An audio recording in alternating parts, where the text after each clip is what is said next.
So there are a lot of things that can affect you in Valorant, and if you're having trouble ranking up, it could be a number of reasons as to why you're not able to do so. One of the main things that people never talk about, and I almost never see this in any of the tips or coaching things that I see, is that a lot of the time it's not mechanical skills you have to work on, or your ability to read the map, or your ability to read game sense.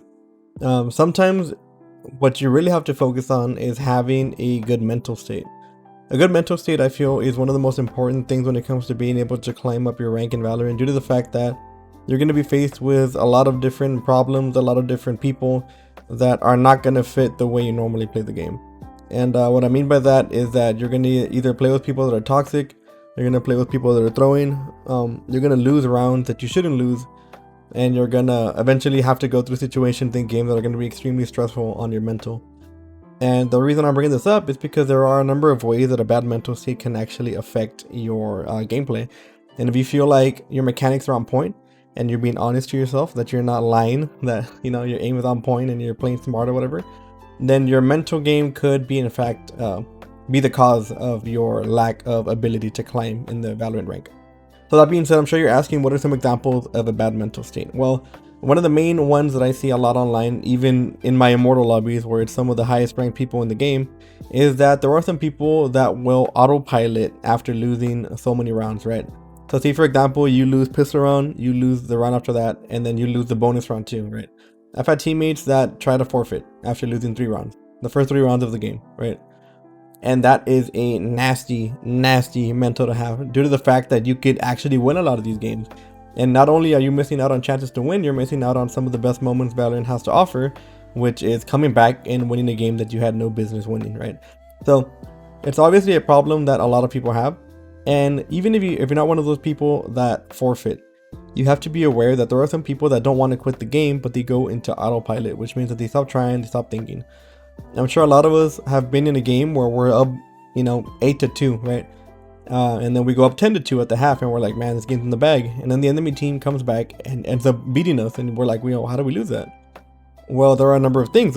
First of all, we lose that because you get a high enough lead, and your mental kind of goes down because you get cocky, right? You think that you have it in the bag, you stop trying, and you take your foot off the pedal, and this allows the enemy team to kind of take advantage of that. If they're not on autopilot, if they're still trying to win the game, it is very possible for them to come back if you're not really focusing anymore, because you think that the game is already won.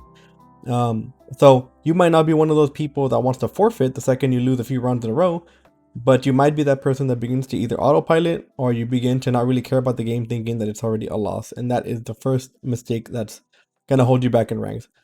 I've been down 10-2 at the half and I come back. I've been down 12-1 and we still come back and win. Like, it's possible. But you have to take it one round at a time, and you have to understand that you're going to be going through situations that are going to be unlucky, unfair. Sometimes the other team's going to be much better than you, but that doesn't mean that you can give up, because any game is winnable.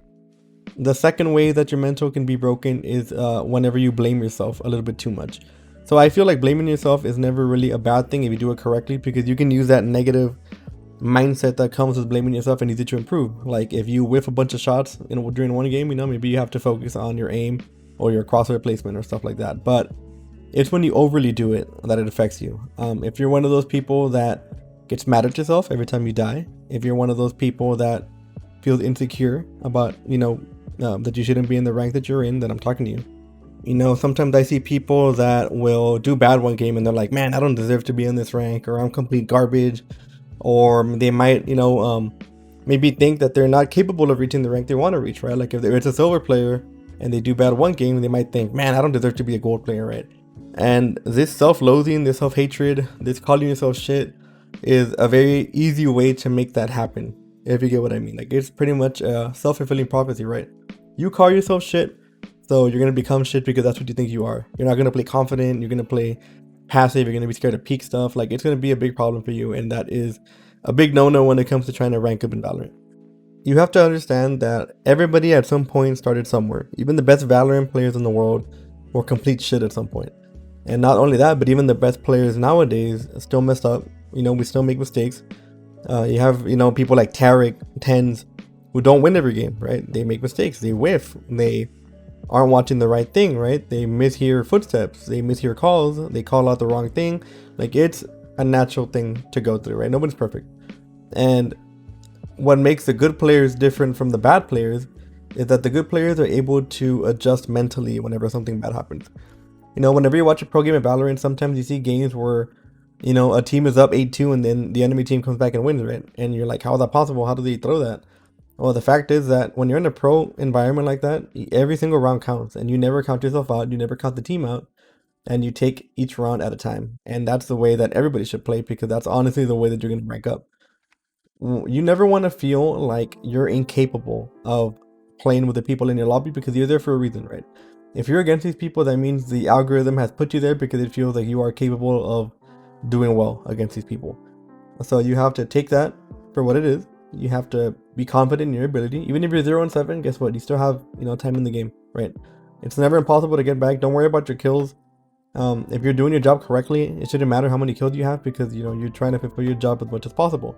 But that's why Valorant is not an aim game. It's a heavy positioning, a heavy util game. Even if you're not getting the kill that you should be getting, if you're using your util correctly and you're trying to play with your team, then there's no reason that you should lose. Now we're going to be moving on to probably the most important thing we're going to cover today, and that is learning to be a person that doesn't blame their teammates all the time. Okay, like, it's a very common thing that I hear, that people are blaming their teammates for every single loss that they have, and that's just not possible, right? Now, I'm not going to say that, you know, your teammates aren't capable of doing wrong. We all know what type of teammates we can get, but the fact that we are blaming our teammates for every single loss is just completely absurd, right? It's not the case. But not only that, it stops you from becoming a better player, because you're not thinking of trying to improve yourself, because you're saying that it's just my teammates, right? It's not even me, which is completely dumb, right? You have to eventually take accountability for whatever you're playing and try to improve on it. Simple as that, right? If you are in bronze, for example, for 3 seasons in a row, and you're going around telling people, I've been in bronze for 3 seasons because of my teammates, that is not a viable excuse, and you belong there, okay? If you're stuck in a rank for, you know, X or months on end, then you belong at that rank, and you're doing something wrong that is stopping you from being able to go on to a different rank, right? You need to focus on what's your problem, what you lack, and try to fix it. Because the truth is, no matter how bad your luck is, you're not going to get teammates that are going to hold you back for, you know, that long. You have to take accountability. You got to find out what's wrong, and you got to stop using excuses to try to get away from, you know, trying to fix what has to be fixed, right? So I am somebody who has gone through this for a little while. I had a phase. I hit Immortal really early on in my Valorant career, and then I wasn't able to hit it for a few seasons in a row, and I blame my teammates, right? But the truth is that I had taken a small break after hitting Immortal, and when I came back, I wasn't counter strafing. I was crouching every time I sprayed. So there was obvious problems with my gameplay that I could fix, that I just didn't want to address.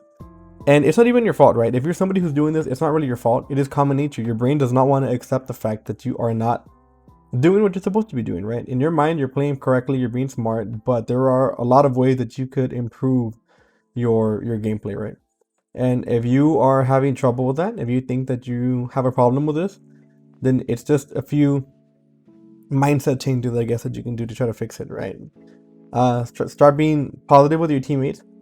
Stop being toxic, even if you're not talking to them. Even if you are a person who never says anything negative on the mic, but you say it off the mic, just stop that. If you do it all the time, just don't do it, because that really brings down the whole mood. But for yourself, right? If you're being toxic to your team, that's going to bring down the whole mood team-wise. But you saying stuff, even if they're not hearing it, is going to automatically make you blame them instead of trying to take accountability. So that is something that you have to work on. But anyways, guys, that is it for today. It's just a small rant video. I'm going to be doing more of these, more Valorant coaching, stuff like that. So let me know what you guys think. Let me know if you want me to cover anything as well. Anything in particular you want me to talk about, I can go ahead and check it out. Just leave it in the comments below. Anyway, I hope y'all enjoyed the video, guys. Make sure to have a great day, wash your hands, and I will see you all in the next video.